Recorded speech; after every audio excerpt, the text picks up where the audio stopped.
Hello, and welcome back to Dev Game Club, a weekly podcast in which two veteran game developers look at games from the past to discuss their relevance and impact today. I'm Brett Duval, and I'm joined as always by my co-host, a man who is sending out a happy birthday to Peter Molyneux today. Tim Longo. As did this game, you know? Happy birthday. That was a weird thing to have happen. We are playing Dungeon Keeper, and what greeted you with Dungeon Keeper today? Yeah, as soon as I booted the game up, there was it was in the front end, basically, a front end UI message that said, "Happy birthday to Peter Molyneux." Yep. That is not something I've ever seen before, but it doesn't surprise me to some degree because of Bullfrog. Right. And also, what are the chances? Yeah. That we would be playing this game on his birthday on this day. Yeah. I mean, come on. And he's still kind of in the news as you I think you'll talk about, but because it's quote unquote his final game, Albion, blah blah blah. It's like coming out. So okay. Yeah, maybe that's why he that's I actually interviewed, yeah. Yeah, I was doing a fact check on the birthday because I was like, so yeah, basically when they would have showed you the main menu, they instead show you this message and you just, click on it or whatever, hit a key and it'll go to the main menu. But I thought I saw it was a very surreal moment because I was like, what's going on? Yeah, I was like, what? Huh? But yeah, apparently that was set in there. And I will say that they, one of the things that so I watched this video, it came up in the news. It was like literally from last week or maybe 10 days ago, something along those lines. I was like, of his favorite moments from his games. And one of the things that really, and so he talks about in the video, to the point that I watched it, he talked about theme park. He talked about Populous, and then he talked about this game. So those are the three that he mentioned. And then I think he went to Black and White. So he wasn't really hitting them all, but and one of the things that I found really endearing was he was talking about basically making these games with his team, small teams in his house. It's like everybody just came over and they made games together, and granted as a company, and I'm sure it was more complicated than all of that. But he was talking about, he mentioned Glenn Corpus from, who we interviewed years ago for Populous. He mentioned Mark Healy.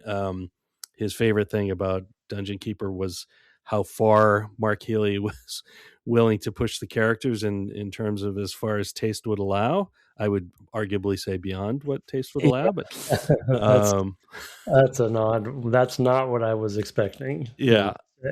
That was his favorite thing. But anyway, I did fact check that, Peter. Don't lean into it. Yeah, no kidding. But I did fact check the May 5th birthday. We record, of course, the day before you're hearing this. And Cinco de Mayo is in fact Peter Molyneux's birthday. So happy birthday, Peter. Hope everything goes well with your apparently final game. So I've only seen some quotes and such here and there, but with not surprisingly, he's fairly nervous. It seems like about the fact that this is the in typical Peter Molyneux way. He's being a little bit dramatic about it all. Yeah. In that it's like, well, a lot's riding on this game, and it's like, is it really, Peter? Yeah. A lot, like for who, Peter? Yeah, exactly, for you, and that's pretty much it. Like, you're retiring. So, well, I wouldn't even say that. Maybe, you want your reputation. You may feel as partly on the line. I don't know that that's really true. I mean, his reputation of well established. I'd be more worried about like, okay, if this game tanks, all these people get fired. But yeah. I don't know, what does that company do when he leaves? Maybe they will continue, but it's just Anyway, I guess for anyone's last game, it is obviously a big event, but I feel like that's part of the PR around it. For better for worse, and it doesn't seem like to me like the right PR, but anyway, but yeah, we played Dungeon Keeper on his birthday. Yep. I don't know if that game's coming out it looks like a pretty traditional, it does, to be honest, what videos I've seen and stuff, it does feel like not necessarily culmination, but it seems like a combination of a lot of of their stuff, right? Bullfrog and Lionhead stuff and 22 cans. And it's so I'm really interested to see, yeah, what I have a feeling we're going to see things from his past games in this game. Right. I don't know if there's any really new, fresh, big idea. It does feel like a safe from the outs, from a very, what little I know, it seems like a safe bet kind of thing because it's pretty much just a sim, I think. Huh. Yeah, There's not like I've seen nothing about it, so I have literally no. Yeah, I mean, like, there's no idea. creature. You're not playing the villain. You're not tapping cubes. You're not talking to an AI. All those sorts of things. I don't even know if there's like a morality thing going on. It looks like you're building Albion. It's, a a British feeling, civilization. So, but anyway, I could be wrong. But it doesn't. Yeah, nothing struck me so far. So it'd be interesting to see what. Well, we shall see. That is likely a game I will not see. It's just not in my wheelhouse anymore.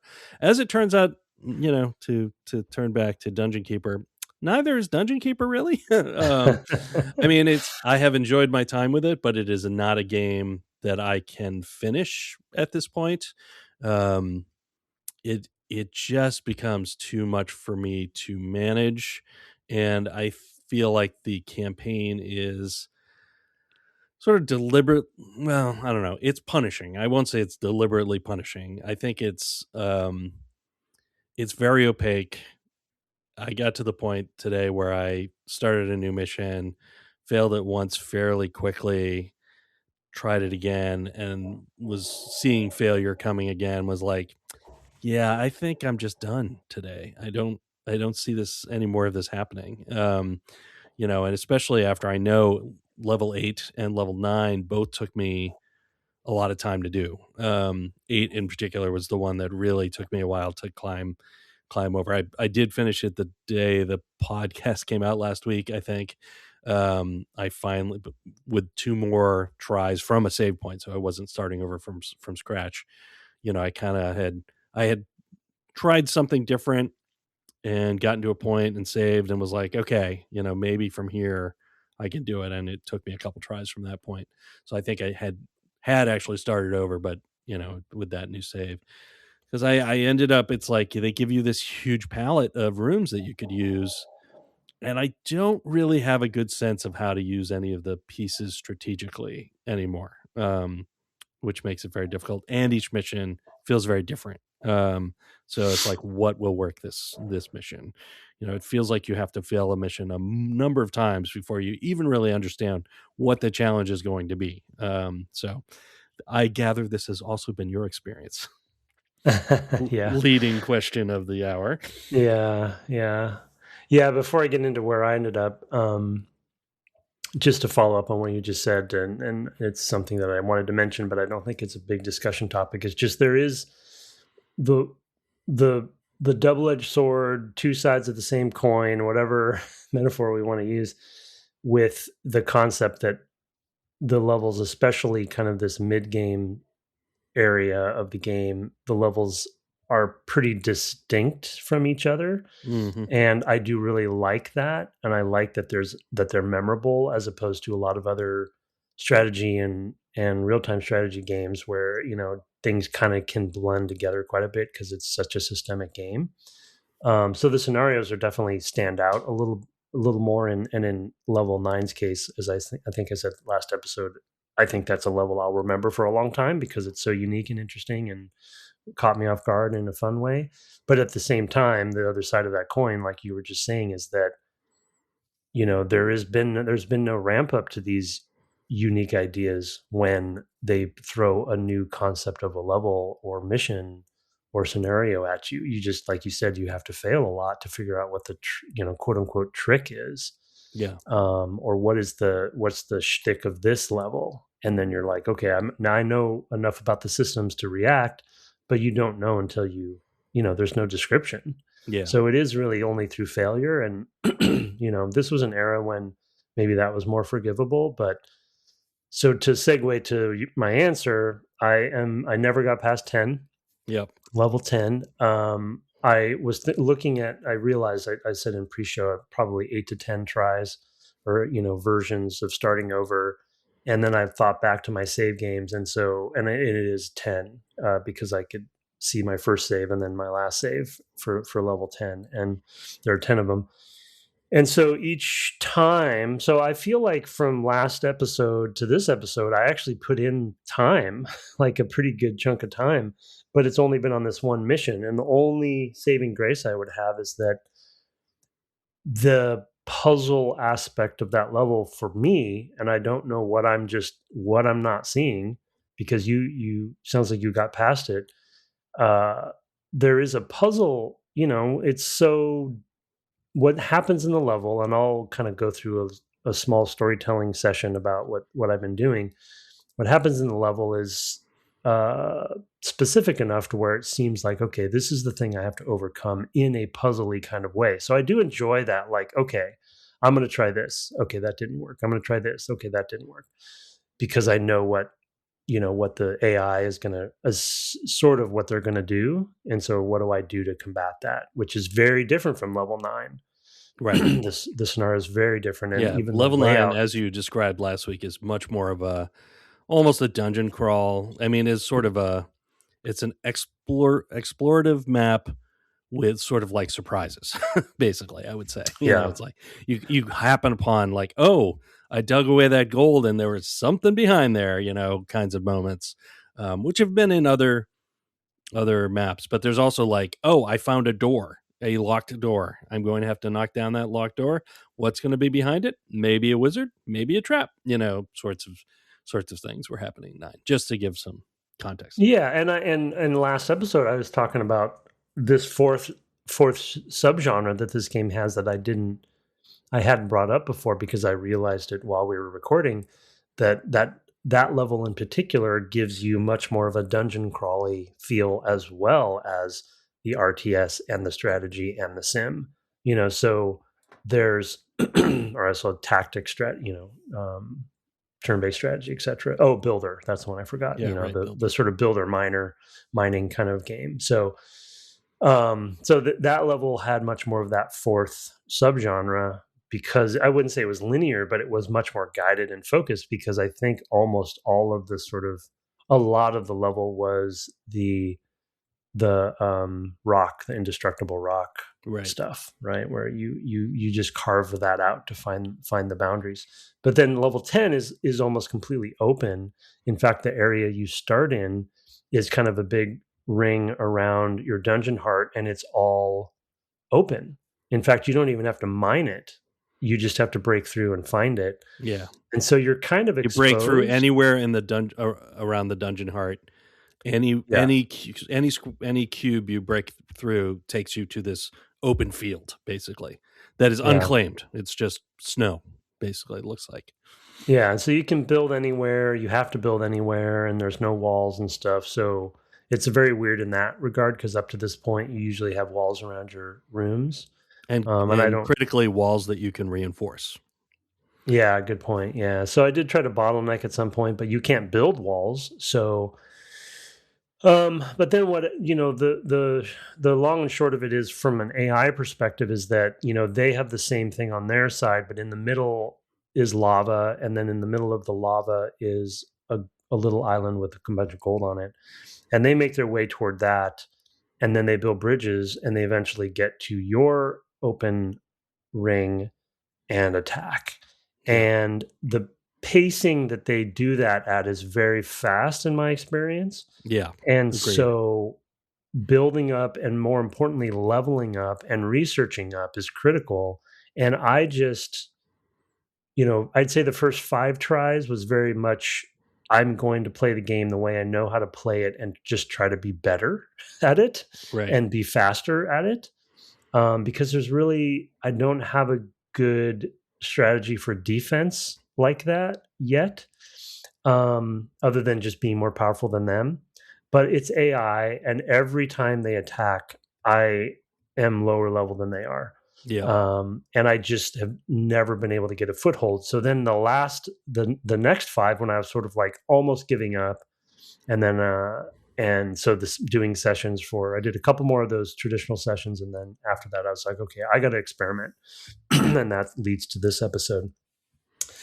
And so things like rushing them, things like building bridges in ways that uh, basically guide them and confuse them, because they will use your bridge and take over your bridges. So I was kind of like using the bridge, knowing that they would take over my bridges and eventually build to my bridges.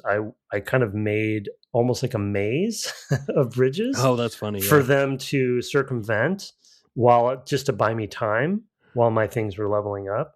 Then there's also a topic I'll talk about later, is just the tension between research and training, which we'll talk about later. I was fooling with that balance. And then the last kind of category is I tried multiple different rounds of possession, where I was like, okay, in a possession mode, I have a lot more control over what's going to happen. And so everything from I would flank them, build bridges and flank them and come around the backside. And then when they attacked me, knowing that they would commit most of their units to that, I would sneak in the back and attack their dungeon heart. Interesting. And yeah. I did that with a dragon, and I actually made by the way, stealthing with the dragon's not a good idea, but I did it anyway because it's what I had. They can fly very slowly over lava, but they're not sneaky. I made pretty good progress, and I don't know how close I got to taking out their dungeon heart while they were distracted, because they eventually came back because I was attacking their dungeon heart. But it was hilarious, I will say. At the very least, it was super fun to do and weird, because I was like on this stealth mission in first person as a dragon, sneaking in behind, trying to outsmart this AI. Didn't work. I did various possession attempts like that. I did one with the Bile Demon.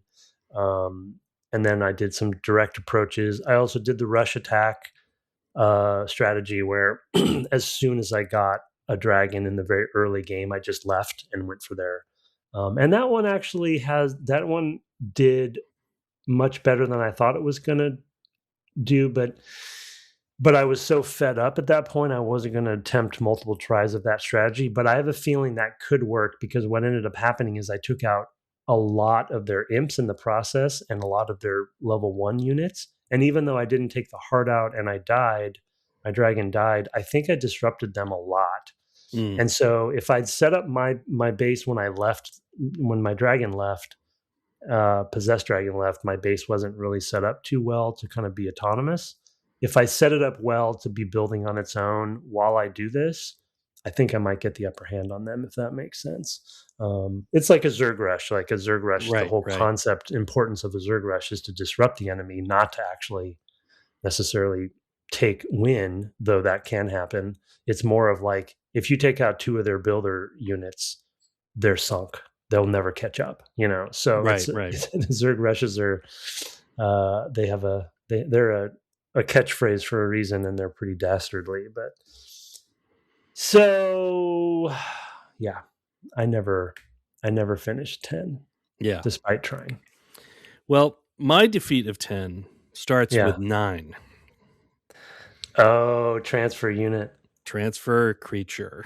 So what I ended up doing, so I had mentioned to you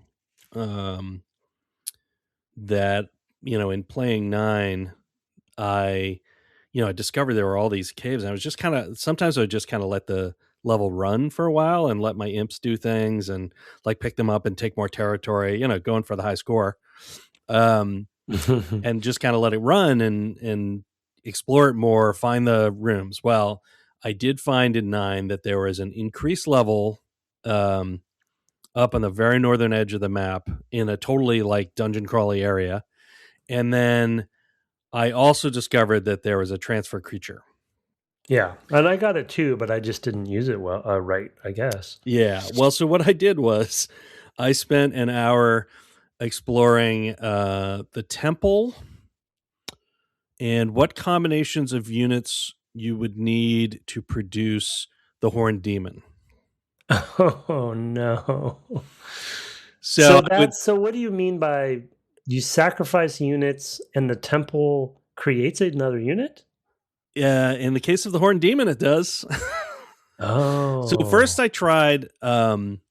I tried because I thought, well, the horned demon's kind of it's kind of a humanoid. I mean, it's a demon, obviously, but it's tall like the warlocks and the vampires. So I'm like, oh, well, maybe it's that. Well, I tried to sacrifice a vampire. The gods did not like that. They did not like me sacrificing a warlock. So it's like you don't want to sacrifice those creatures. So then I'm like, okay, well, sacrificing flies and spiders and things like that. I had been doing that all along. And while it likes it, I'm not sure what benefit I would get. I think I mentioned that last week, but B, that clearly wasn't going anywhere. So I start, excuse me, swallowed a spider. So I started going to higher level creatures, bigger creatures. So I tried the orc. That didn't seem to lead anything. Anyway, I just started like dropping them one at a time, and eventually, and I think it was either a troll and a demon spawn, and a bile demon and a dark mistress. So maybe those four together. Oh wow! Turned into a horned reaper. So you drop those four in. You drop them, so you can't drop them in the temple area. You have to. There's a central pool. Yeah, no, you drop them in the central pool to sacrifice, right? So you have to drop. So some combination of those things. A horned reaper starts to slowly like emerge up out of it, like oh wow, like Lara stepping out of the blood, or like in The Descent. It's like he's coming up out of the underworld, stepping up out of the water from the pool, and into the area. So then I had him.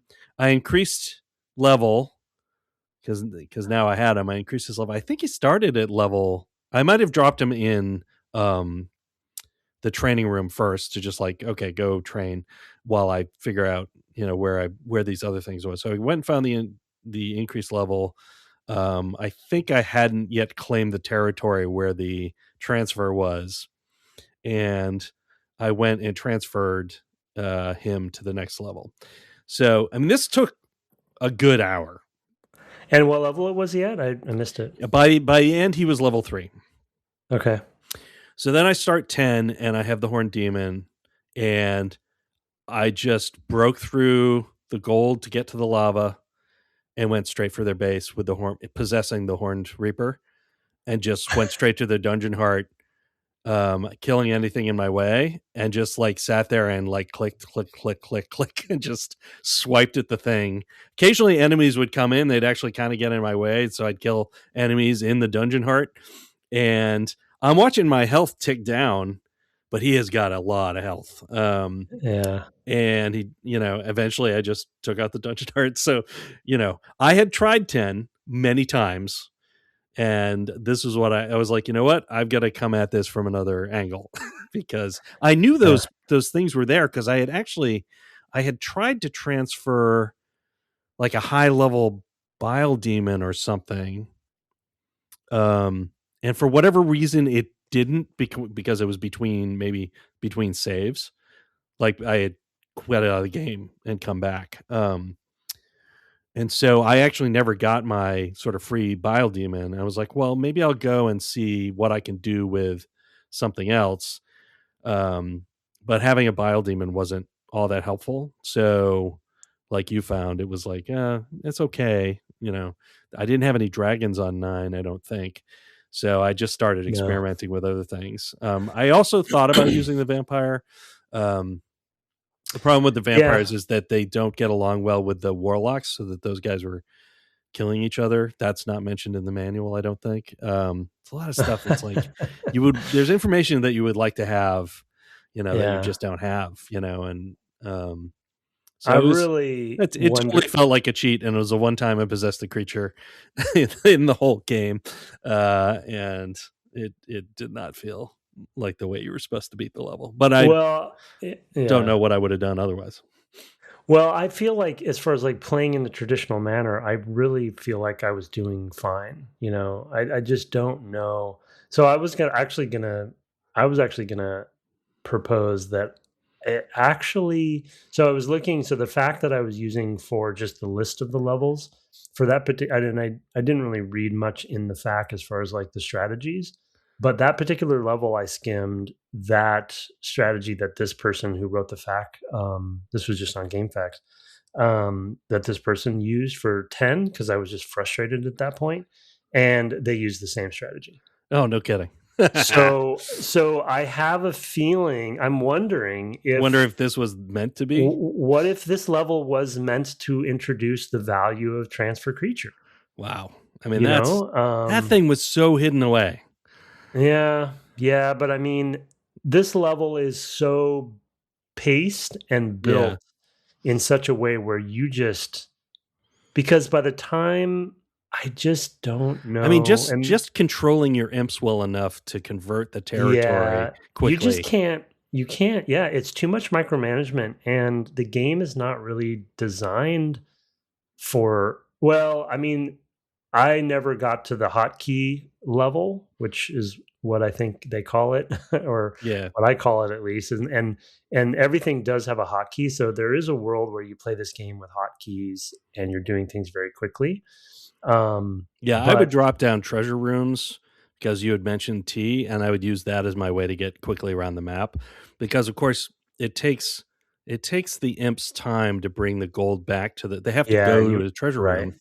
So I would make new treasure rooms, small ones, and sometimes actually on maps I would go and like manually transfer the gold with my cursor so that like there was still space so they could keep so that they would never go back, right? So, and that would be my hotkey for moving around the map. Like you would put down a waypoint or a marker of some kind in a traditional RTS and tab around through them. This was my way. I was like, that's smart. I could tell. I would just be like, oh, I know where I am. I just hit the T key. And I know the map is supposed to be that, but because whenever you come back from the map, it reorients the turn. Have that problem. Yeah, that drives me crazy. Like I want it to be, diagonal a little bit. That's the way I prefer to look at the game. And whenever I would come back from it, it would be back to north, south, east, west, and I'd be like, and I'd fiddle with, I'd hit the wrong key every time, tilt it the wrong way, and be like, and then hit the other one. It was like very frustrating.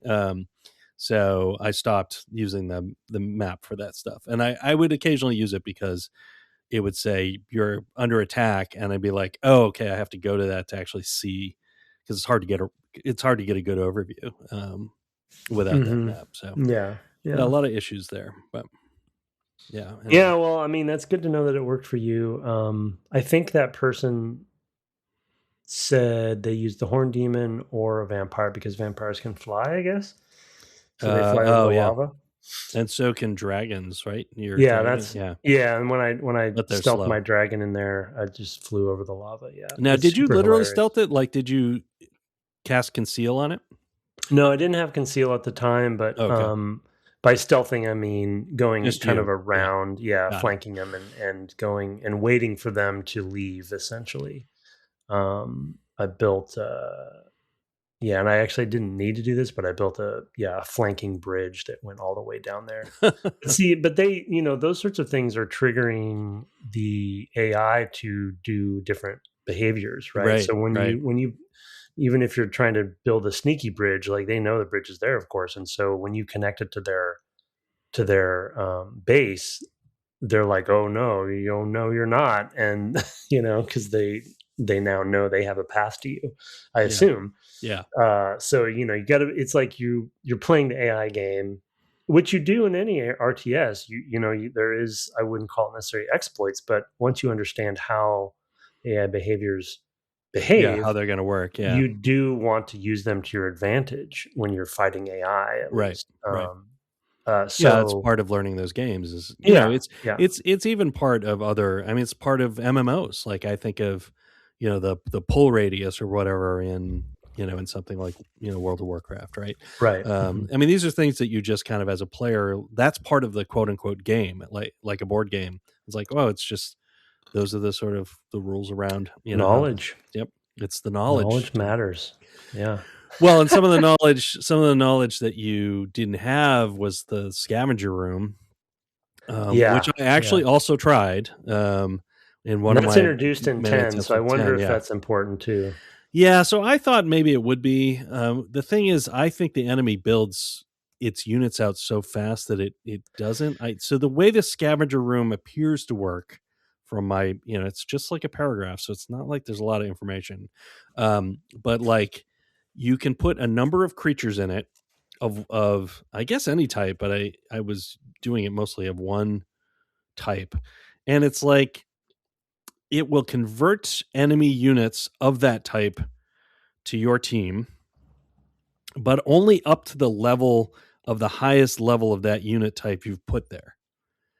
So if you're already behind building, Oh, I didn't know the level part. Yeah, that's not so great. it's like, I They're could at not. in 10, I can't keep up with their leveling. Yeah, I had the same problem.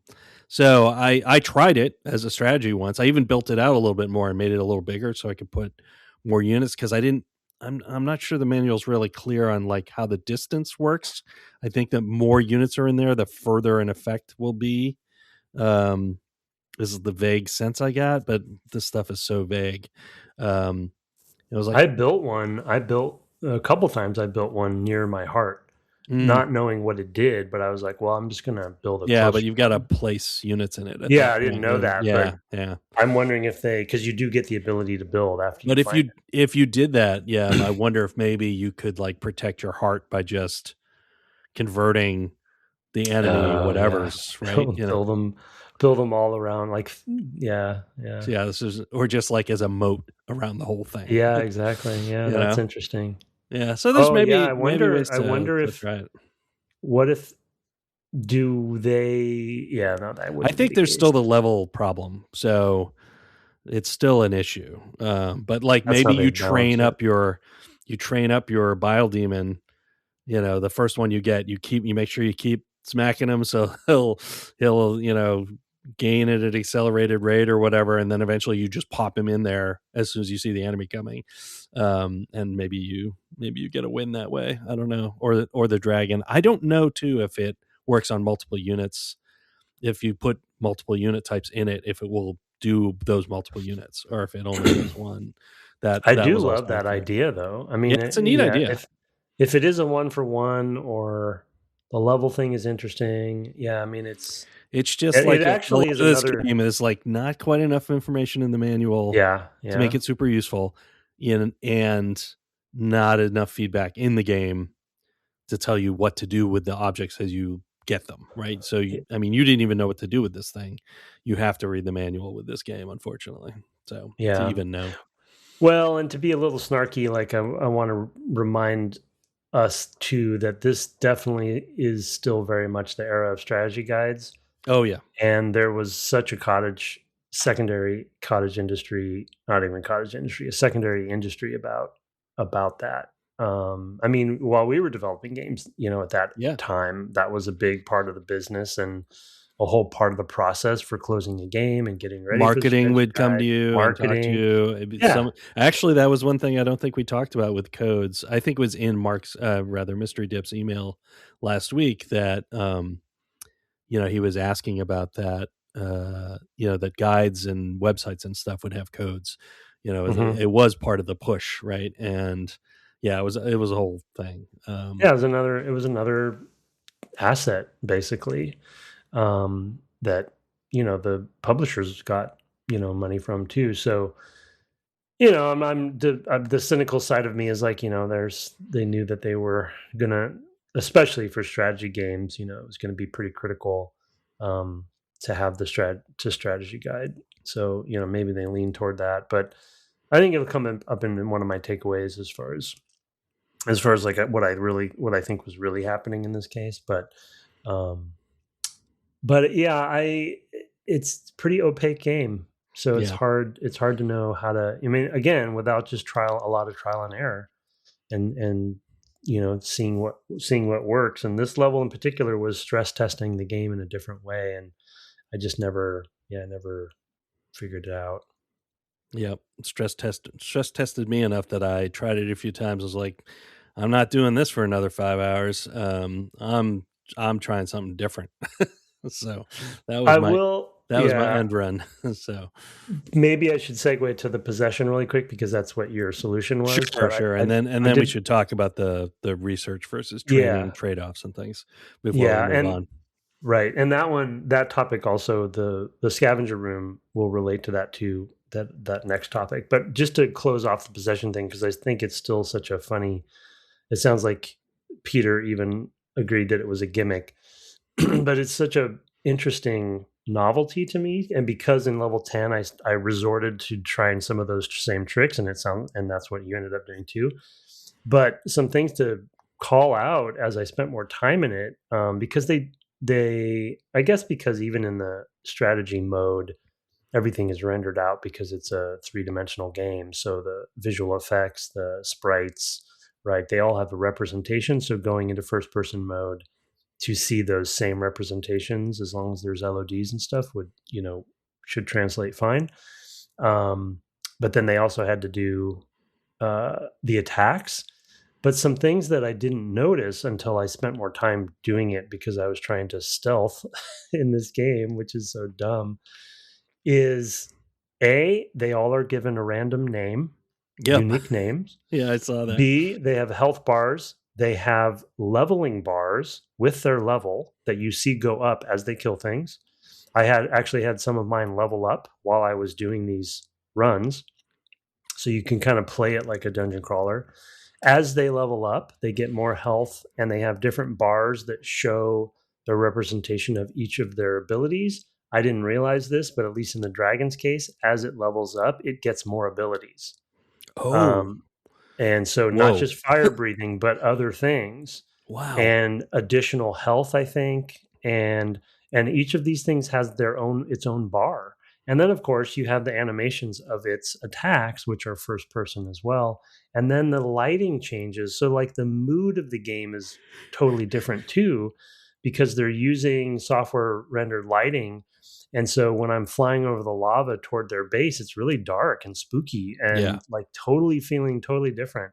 And so I definitely noticed that going it's there just is wild, the yeah. other thing too is it has naturally inverted mouse, for Y, and I Yeah, kept, like, trying to pull it down to and it has a very narrow, um, Y FOV. angle, to it won't Oh, tilt yeah, up much, it won't tilt down much, yeah, so I kept just hitting the top of it, and I'm like, "I can't hit any of the creatures," and I finally realized it was because the mouse was inverted, yeah. Luckily, that's how I play, yeah, so that's the way that's you my play. default. It took me a while to even understand what was going on because I'm so used to Yeah, having the funny, default be the yeah. correct way. So Well, and then the last thing, I mean, just the fact that they have random names that are all kind of on theme and stuff and feel very medieval, or, very fantasy. But then the other thing about it, when I was doing some of my weirder runs and stealthing in, then they would come and attack me, or I was going after the imps as a strategy. Um, when you're in possession mode, which this is an obvious point, but you can then play the game differently as well, because for instance, circle strafing or back attacking, but also backing up while attacking, right, um, with a ranged character or whatever, like, you're basically employing some FPS strategies right, that the AI actually can't handle very well. right, So I right. was actually circle strafing around the dungeon heart That's while hilarious. while I was fighting them as a dragon. So if you can envision this one single dragon who has rushed into the base, snuck in from behind, and is fire breathing this dungeon heart while these imps are swarming, which at some point I guess the imps AI kicks in and they start attacking, which is also hilarious. They make a super silly sound. So I was killing them, and then eventually the bigger units started coming in. But I'm just like circle strafing around this dungeon heart as they're chasing me, Yeah, that's and funny. I'm firing my breath. So again, I think given enough time and energy, I probably could take out the heart and be careful with it. The other kind of exploit that I didn't think of with this that is really interesting to me is, and to Peter's point, is probably just untenable as a real strategy. When you pick up a unit, as you know, you can't place that unit in enemy territory. Right. But if you possess a unit Yeah. and bring it into enemy territory and then unpossess, yeah, it will stay there. Yeah. And yeah. it'll do its thing. So when I unpossessed my dragon, the dragon just kept attacking the dungeon heart. So then, which I didn't have at the time, I could have kept healing it. Oh, yeah. Yeah. And in fact, I did stealth it, or whatever that one spell is called. Conceal. Yeah. Conceal. I did conceal it at one point, and that helped a little bit too. And everyone got confused, and it, ran around and then broke its stealth. But so, it's kind of, I don't know. It's such a weird game that the fact that I could do something like that. But of course, it's a good point with the AI really just not knowing what to do with the first person actor. The strategies that you use for that are because it expects to be able to just kind of go toe to toe all the time, and the projectiles move slowly enough for most of the units. I think you could probably just dodge, honestly. So you could probably do some good It's only, damage. I think their only behavior, I mean, you're the AI programmer in this room, but like, I think their only behavior is like go to the thing that's trying to attack, right? Yeah, I think it's pretty limited. Yeah, they don't really overthink it. So I mean, it's mostly at a unit level. The other thing is the sort of the dungeon keeper can just pick them up and drop just like you can, right? So, in fact, I think it has a less limited queue. I think it can literally just drop all its units, kind of bang, bang, bang, bang, bang, bang, faster than you can, and pick them up faster than you can. Like those are the sorts of things that are the sort of thing that I can remember people feeling were unfair at the time. Not with this game specifically, but just in general, And when we talked to Soren Johnson years ago, when we talked about what it means to cheat as an AI, it was like, well, some things feel fair and some things don't. And, that's the kind of thing that you have to be you really have to work on the sort of psychology of with your players of like, well, I can't do the things he can do. That feels unfair. Like, you don't even know what information an AI has. But I did see the AI in my game in level 10 casting the like reveal. Like I could see the eye of, whatever, the eye of evil or whatever it's called, seeing into my base at points. And I would actually build around it, even though as a programmer, I knew that it didn't matter. Exactly. Yeah. I still did the psychology of like, okay, well, I'm going to put my, whatever, just a little bit north of that so he can't actually see what I'm doing, which was silly, but I did it anyway. Yeah, exactly. When I built my bridge, I built it around the Eye of Evil, even though I was like, this doesn't matter. It doesn't matter. They're going to use it to the whole map. Yeah. It's so funny. Because that's how pathing works, right? Pathing doesn't like go into fogs of war. It just, most pathing algorithms are just like, what's the cost to go across the square? That's how they work. Find the lowest cost to get to the destination I want to go to. So they just kind of progress. Now you could build fog of war into that, but why would you? It's kind of, I think, what it comes down to. I think, you're totally right to bring up Soren's point about that. It is all perception and smoke and mirrors. Really, at the end of the day, and that's where playtesting comes in. I think where you got to see where people's perception of what you're doing is, because once it's out there, especially in this era, it's kind of too late at that point. Yeah. Let's hit this last topic of the research versus training, or just using the creatures in different rooms and how that will translate to them being useful in different contexts, I guess. Because that's a real, it was a real frustration for me. I actually, in level 8, one of the things I experimented with was like, actually, I'm not going to build a big library.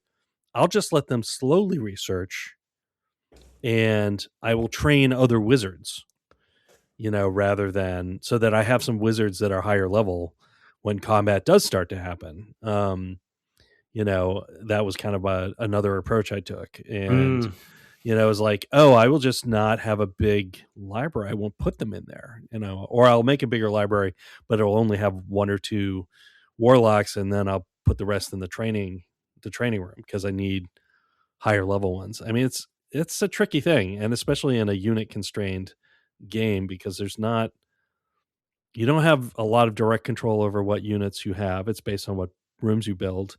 But then they even then kind of spit out in this weird, like, you don't really know like how they're going to come out, why you're going to get this one over that one. Yeah, it's an indirect game, which we've been using RTSs as an example, an example for this subgenre, the whole series, but that is much more of a direct control game, not directly controlling units, but clicking on a unit, telling the unit to go do a thing. We talked about that last time. Like, there's certain expectations, especially because a lot of those games are played at such a high level in a multiplayer sense. So you really want predictability to some degree. But this is much more indirect. You're not really sure what's going to happen exactly when, but or you do, but you have to really like game the statistics of it to know, like, I need the room to be this size, I need to have this many people in it, and then I'll get this spell, like, et cetera, et cetera. There's an order of it implied in there, but you really got to know that stuff. So I guess the small revelation for me that with this whole resource constraint element is there's gold, but the thing I didn't anticipate, that it just didn't dawn on me until these last few sessions, is in this game, and I can't think of another game that does it this way. There's got to be more that do it this way, but the units themselves are part of your resources. And what I mean by that is, and with level 10, I got into trouble at one point where I felt like I was both too low level, but also I didn't have enough research happening. So they were getting to steps or phases in their tech tree that I wasn't at yet, and that was always going to put me at a disadvantage. And what I realized is that, to research, you need, let's just take warlocks as a simple example, but in this level, in this case, dragons also research, which is totally appropriate, by the way. Thanks for doing that. Dragons are smart. And so, they can't be in both places at once. So if you want them to train, but you also want them to research, you have to either double down on one or the other, or split them up, or whatever, no matter how big your rooms are. And so, and then your point about the scavenger room is a similar thing. It's like, you got to devote a unit to that. And so in RTS, and the same with the torture chamber, right? Is that yeah, exactly. Good point. Yeah, all of these rooms, I mean, they have benefits, but the cost is very high, right? I think that when I ended up pulling back on level 8, like, I didn't make any until I guess it was 9 that I did the experiment. Yeah, on level 8, like, my winning strategy ended up being do less. Focus on a couple. I think at one point I was like, oh, the temple's the new room I'm going to get. I definitely got to build one of those. Well, no, you don't. You really don't want one of those. You want a big lair. You want a big hatchery, so you can get the bigger creatures, and that's it. And a library, right? So you can do some research. You can heal units up and things like that afterwards. But, like, I don't think I ever built a workshop on level 8 in my successful run. It was like literally just attract as many bile demons and wizard and warlocks as I can, and try to level them quickly, and then other ancillary creatures would come. But I was like, I'm not going to dedicate them. I had done a version of that where I built a torture room and I put one warlock and one bile demon in there, thinking that it would help in some way. But what it meant was I lost 2 units that could have been doing things, either training up themselves or whatever. They're supposed to have benefits, but those benefits are not communicated well, and I don't think are worth the trade-off in most cases. Yeah, the bang for buck. Yeah. It's and now that and after I've been kind of thinking about this a little bit, I actually am really appreciative of it and really like the concept of it. It's probably very hard to execute on, but if you pit it against traditional RTSs, and again, I keep using StarCraft as an example, generally, this is not always the case for some units, but generally the whole concept of those games is that units are expendable. And it's Mm, sort of how many can you build, how fast and how many can you build, and you got to keep going, keep pushing, especially in multiplayer. Um, Ultimately, turtling won't work. You have to progress, you have to push forward. And so, but units are generally expendable, right? They're gonna die. But in this one, that is true, but also a unit, to your point, has much more value.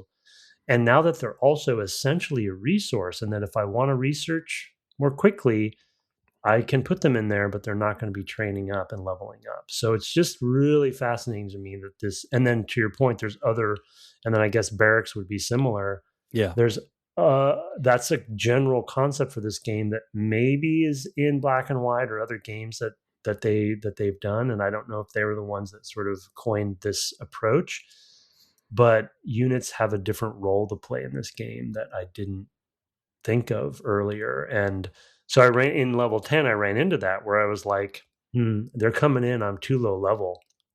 So I doubled down on training. And then they came in and they were using all these crazy spells Yeah. and You all didn't this have stuff. any. And I'm Yeah. like, oh man, I don't have any spells. Yeah. And so it's like, what am I going to do? you know? Yeah. So it's really fascinating to me that there's that balance. Yeah. And I feel like as you get into these later levels, it is making all of these decisions. You sort of have to have played and failed at the level to try a specific strategy, which was something you were doing, right? Is like, okay, I'm going to try this now. I'm going to try this now. I'm going to try this now. And unfortunately, I think that both the lack of clarity around some of these rules and that sort of like repetitive failure is just Mm. not to my taste anymore. It's something I would have pushed through back in the day if not for the game playing too fast problem that I had. Um, but but these days I just my level of frustration is I find it way easier to just say, I'm done. I've had enough. And this is game with a masochistic character on the cover, so I guess that's Yeah, it's such a, I am really kind of bummed too because I like the game so much yeah, and it is so different than all the other subgenres we've been talking about, and it's yeah, such a weird, interesting mixture that it's a bummer when a game does have that difficulty spike like that because then most of the audience doesn't get to see the rest of the game, or probably the game really is going to shine in the latter half. Um, but I have a feeling like I know that Peter often talks about his games similarly to the way Nintendo talks about their games, in that there's sort of this toy box kind of feel about them, that they're sort of things to experiment with, and failure's okay or whatever, blah blah blah. And my same memory of Black and White, like a very opaque game, really novel, interesting gimmicks and kind of stuff. But I don't know if I ever got to. I don't even know what finishing that game means, to be well, honest. it's also level based, so it is you just Oh, okay, yeah, okay. yeah, Then I forgot that. Yeah. yeah. So I guarantee you, I didn't finish that Like, game. they also feel yeah, no, I didn't. I got to the, like, 3rd level, and I don't think there's a ton of levels, but it's also just, uh and I think you're taking the same creature Yeah. forward, you Oh, know? for sure. Yeah. Yeah, and it's like, "Oh, man, I might have made a training mistake in my my creature a long time ago, and uh-oh, never coming back from that." That's a real homeworld situation. Yeah, I mean, it's the game's a little different in that there is a lot more sort of direct intervention as well, like, because I think you can go cast spells directly and target the enemy, sort of like a mix of Populous and this, with the indirect and the direct. But anyway, I don't remember it too That clearly. It's a My super memory of strange that game. game is so weird. Yeah, Yeah, I don't yeah, think we'll play it for the podcast, but that's another weird one. Like, man, yeah. they really, other than I mean, Fable, I feel like they Yeah, they've never had a did lot of anything normal. yeah, no, I would agree. I mean, I almost it's the one thing I mean, I really appreciate that experimentation and the wackiness and just like the big swings that they would take. I sort of wish they had a second studio that was coming and saying, "Okay, great idea. Now let's us make the version that, that Brett can play." Yeah, that was basically what I want. Yeah. Is something that is a lot clearer, is not as fidgety, is a lot easier to control. Maybe that hand is, is a little easier to pick things up with, whatever. Like lots of things that I think are worth polishing. But that was not their identity, so they were always trying to leap past what other people were doing. Yeah, and then that it gave them the ability to make games, and Yeah. they were able to maintain that until, they still are. Yeah. Yeah. So, and he still is. Yep. So, yeah.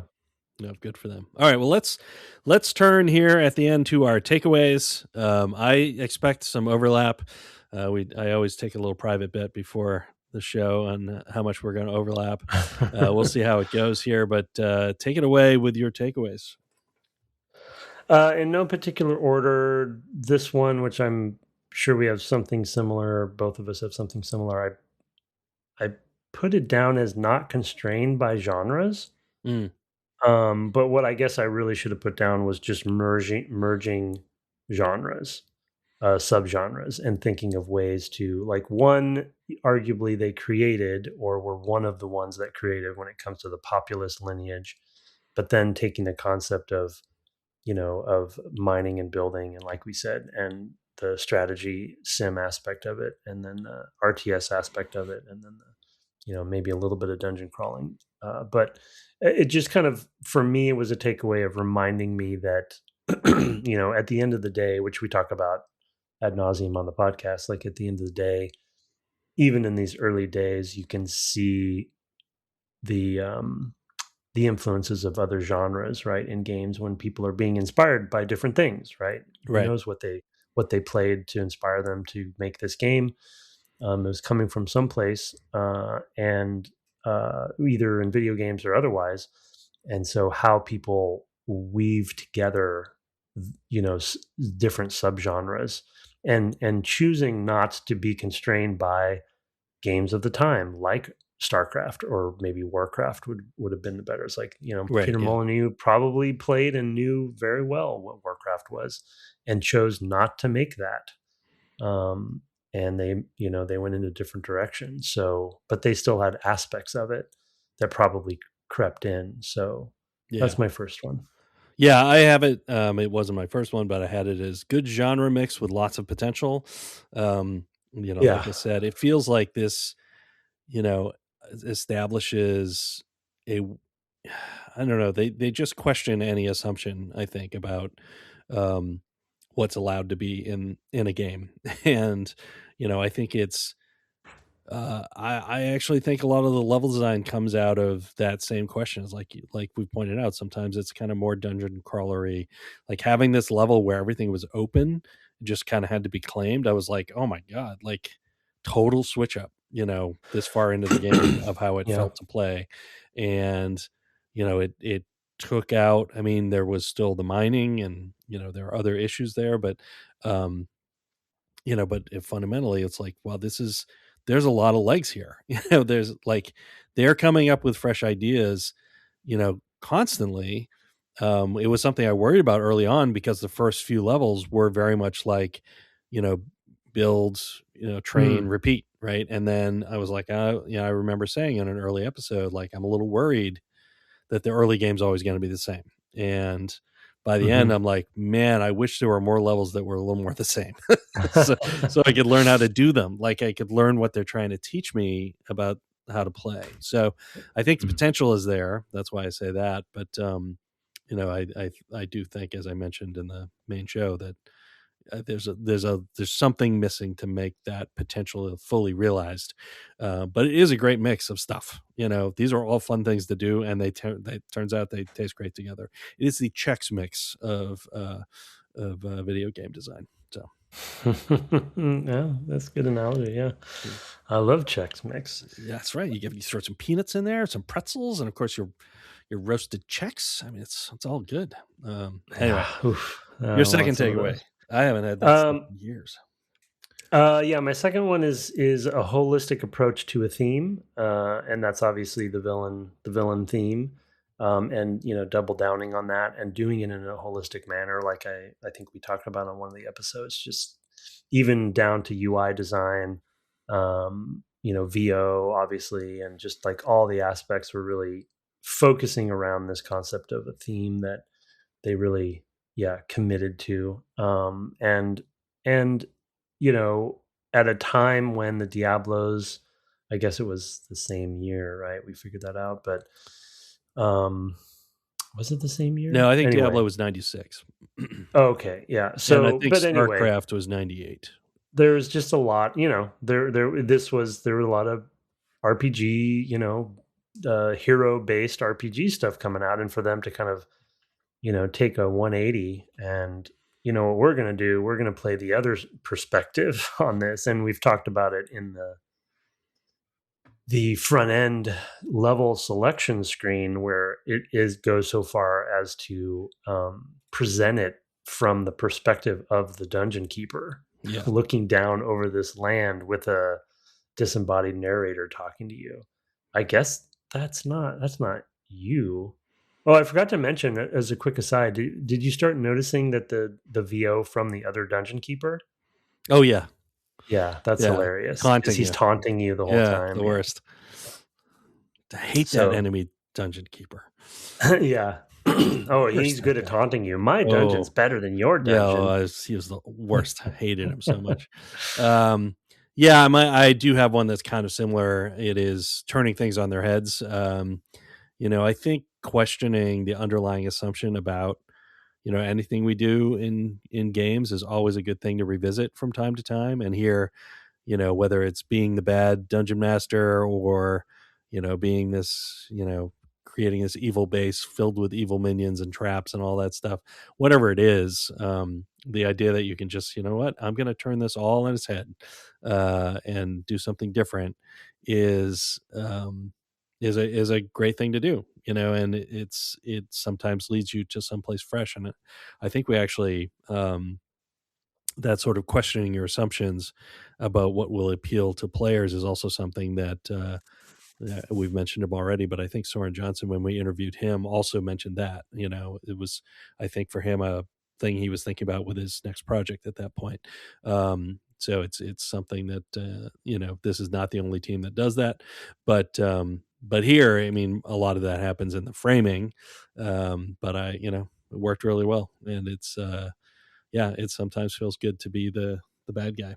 So Hmm. I mean, I guess there are sort of castle building games, which is where you're defending the castle against the enemy, which is sort of the inverse of this. You're the good guy. Um, I guess if you're turtling in in StarCraft as a Terran, and putting up tons and tons of missile turrets or whatever, maybe that's partly what you're doing. But this particular mix where you get to be all the baddies in the Dungeons and Dragons monster manual, it's kind of a cool thing. So Yeah. definitely it was on my list as well. And my last one is really just about trailblazing. I think I put it down as trailblazing is hard to get right the first time until you do, or you get a second chance or a second time to Yeah, do it. And and it's there just was a a good. sequel. So Yeah, and I think there were a couple, right? I think didn't they get to I think 3? Dungeon 3 3D was actually the original Dungeon Keeper. I believe just fully realized as a 3D game. Oh, interesting. Okay. I think. Yeah. I So mean, I'm sure yeah, they made improvements, but that's my recollection. yeah. Do not I quote would me on that. I've love. done no research. Yeah, interested to know what kind of improvements they made, if any, to two. But yeah, but I mean, it's just like there's so many things they're trailblazing here in this. I mean, even just to be reductive and say that this is a sim game, right? They're taking and then they're trailblazing within that genre, even though we've already talked about just moments ago that there are actually more genres happening than one. But if you just collapse it down to that one, they're trailblazing and trying different things even within that. And we always will need developers to do that and take those risks if they can, because that's how things evolve. But it's really difficult to do it in a Yeah. way that is good for everybody. Unlike Yeah. Yeah. you've been saying, it's like it's going to turn a lot of people away the way that this game is built ultimately. But I'm so glad they made this game, Yeah. that it Agreed. exists. It's just really hard to do. I mean, and I've only attempted a little bit of trailblazing, Yeah. over my career, Well, and most that's games, hard enough. the conventional wisdom is always like you can make one big change, and that's basically it, right? And this game is Yeah. like, okay, what if it's this one thing, but then it's also these three other things, Yeah. Yeah. and that's a big swing. And I mean, I think Bullfrog was known for that sort of thing, but it's not easy, and it does turn off players, right? Yeah, you're gonna make wall missions. Yeah, Yeah. I mean, it's pretty a very much unavoidable. a yes Yeah, game.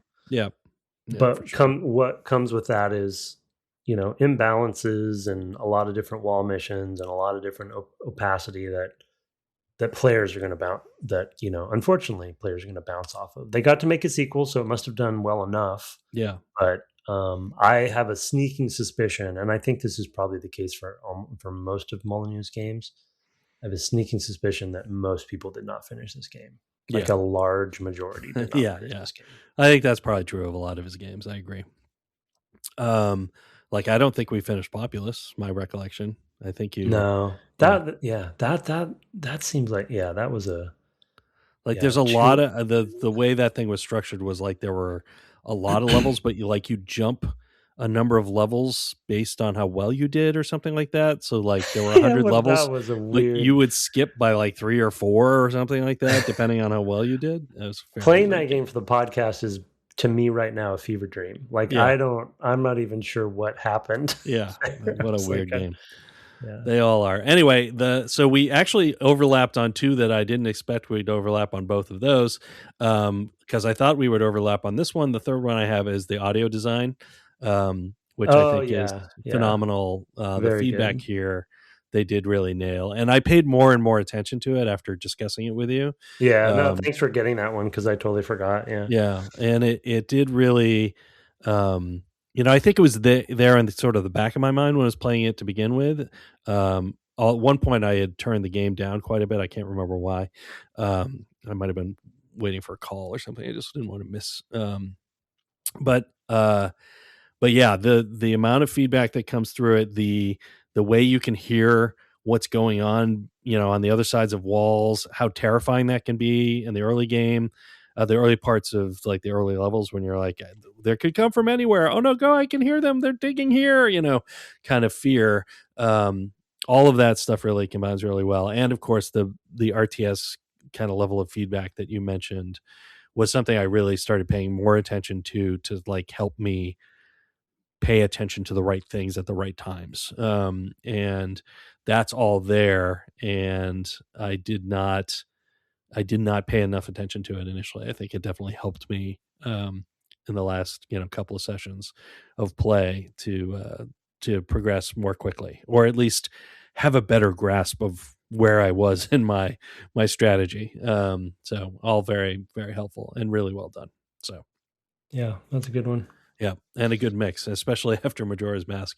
It was nice to nice to have a Oh really good yeah, mix again. yeah. You know? Well, and an obvious statement, but in possession mode, the mix is different Yeah, yet again. And yeah, I really be interested to know how they built the game to be able to do that. Like, are the no, that wouldn't be the case. I was going to say, are the because so to give you an example, footsteps are are a thing. right. And surfaces are also a thing, just like in an FPS or whatever, or most games now. So the dragon, when I'm in first person mode, you can hear the dragon stepping on snow. Uh huh. And then when it steps on, and then, flying. And so every surface has different audio. But the thing is if you zoom in on that same unit in regular mode, those footsteps are also playing. Yeah, And so is the audio localized, like spatial, or it can't be when you're in God mode, because you want to be able to hear it. Although it is No, location based. I think it's a mix. Yeah, I think it's a mix. I think certain events are sort of brought up in the mix on the basis of letting you know what's going on in terms of like, when new units arrive or whatever. But a lot of it is local. So it is definitely like paying attention to what's going around sort of near the cursor. So yeah. And then so anyway, and then you zoom in and it's like a whole nother audioscape. Yeah. Yeah, it's really cool. Really cool. Anyway, those are our takeaways.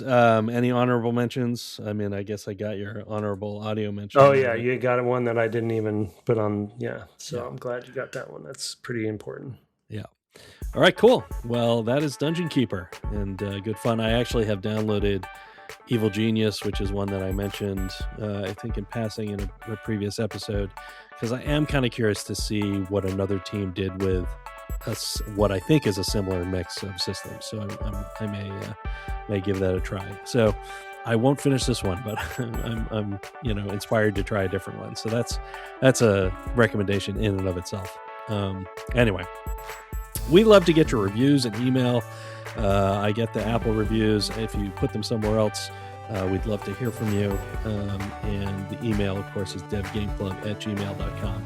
We're on the web at devgameclub.com. And my co-host here, Twitch, is at twitch.tv/ Tim Longo Jr. with a JR at the end. I understand last week was another Fright Wig week. What are we doing this week?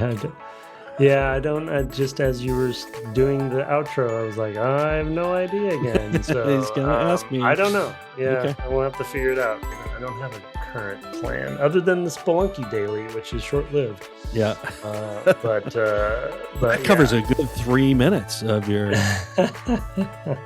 I do, to that. I do always learn something every time, though. Yeah, that's the important part. Yeah, that's the knowledge, Tim. Yeah. All right, well, you'll be able to check him out there the day this comes out. We have a fan-run Discord. There's a link to join that in the show notes. Our intro and outro music was written and performed by the immortal Kirk Hamilton, commissioned by the friend of the cast, Aaron Evers, and our logo, Discord, merch store, bots for that Discord, all kinds of things are by Mark Garcia. There's achievements. There's a barking June bot. Have fun enjoying nights of good cheer in a warm tavern this week, and good night. Good night.